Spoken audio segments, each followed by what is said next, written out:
Julie, and good morning to Laura Morgan. She is the Chief of Staff of Do No Harm, which, of course, you know is part of the Hippocratic Oath, right? That's what doctors and medical professionals are, at the very least, supposed to do. No harm. She is a 40-year nurse veteran, and she joins us now about a bill making its way through Richmond. Thanks for joining us, ma'am. Thank you, Larry and Julie, and good morning to you. So there's a lot to unpack here. I want to start first with what the details of SB 35 are, and then it was proposed by Democrats, but sadly there's a Republican supporting it. I want to get to that in a minute.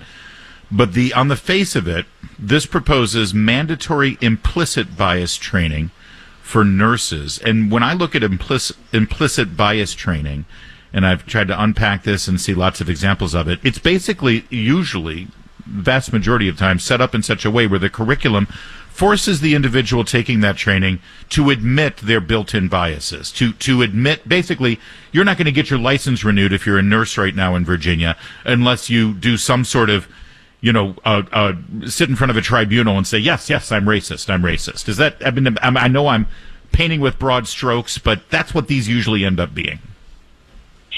That really is what it boils down to. And the bill's language does include both the boards of nursing and medicine. So this bill will affect all 320 medical and nursing practitioners in the state of Virginia.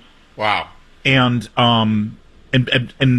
right now, if a private corporation that's hiring these nurses or doctors, if they want to go through some sort of DEI training or whatever, there's nothing stopping them, but this would mandate it, that you cannot practice medicine in Virginia unless you first admit you're a racist. That is correct. The bill proposes that without the implicit bias training, that licenses will not be able to be renewed. And this is a little surprising in a time when we've heard much news about the lack of nurses and physicians available to take care of patients already. And we've heard from nurses and physicians in other states that already mandate this, and some of them are actually leaving the profession over it because they don't want to agree with those principles. Right.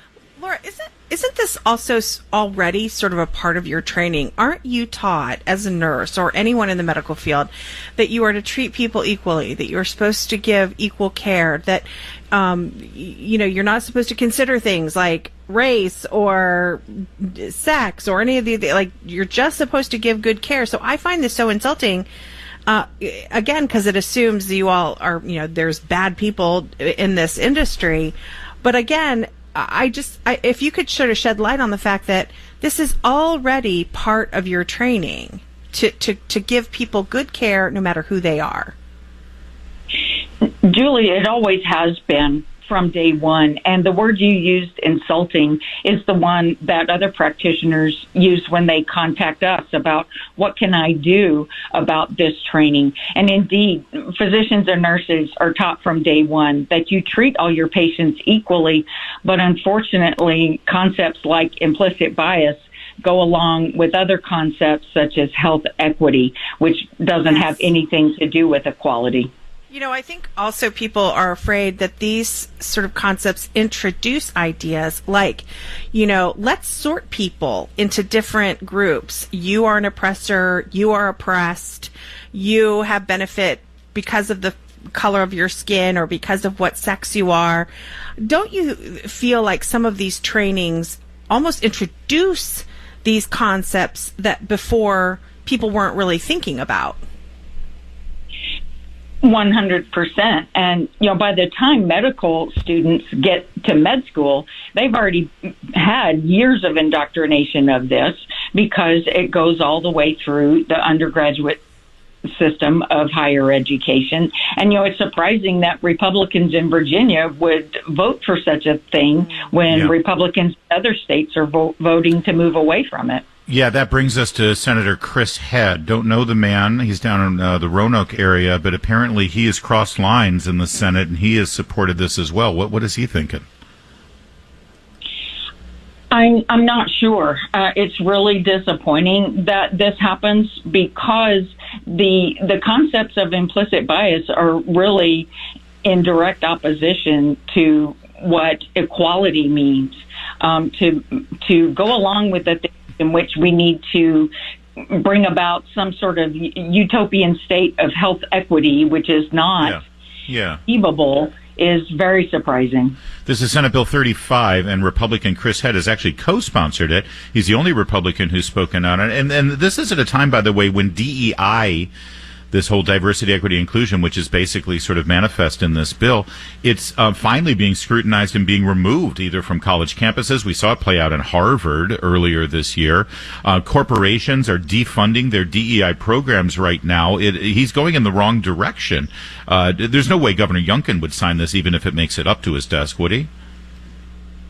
Well, I hope not, because there's been some mention of limiting government interference in our daily lives. And Senate Bill 35 actually requires monitoring of the training that that physicians and nurses taking when they're traditionally self-reporting that. But now there will be mandatory monitoring of that. It's outrageous. Senator Head, we'd love to talk to Senator Head and find out exactly what he's thinking here. He's buying into a myth. It's a racist myth, by the way. Yes. That's the ironic thing. When you sign on to these things, you're siding with the racists, the people who only see life through the eyes of race. Laura Morgan, do no harm. Thank you for looking out for the medical caregivers in Virginia, and hopefully we'll kill this thing in its tracks.